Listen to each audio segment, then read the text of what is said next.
সবাই প্রস্তুত আছি, জনগণের উদ্যোগ দরকার, আমরা শ্রম দেওয়ার জন্য প্রস্তুত আছি। ধন্যবাদ। আল্লাহ আপনাদের সাহায্য করুক, সর্বাবস্থায় ভালো রাখুক। আমরা যত কিছু বলি না কেন, আমরা আপনাদের কি সান্ত্বনা দিব? মূল দরকার আমাদের তিস্তা মহাপরিকল্পনা, ঠিক কিনা?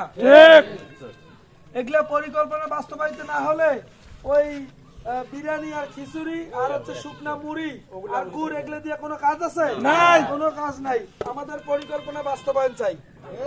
আমি ইনশাল্লাহ স্বতন্ত্র প্রার্থী হিসেবে যদি আপনারা আমাকে সংসদে পাঠান, প্রথম দিন সংসদে বসে বিসমিল্লাহির রহমানির রহিম বলে এবং সর্বপ্রথম মুখ দিয়ে যে কথাটা উচ্চারণ করব, আমার তিস্তা পাড়ের মানুষের এই তিস্তা মহাপরিকল্পনা বাস্তবায়ন চাই, কথা দিয়ে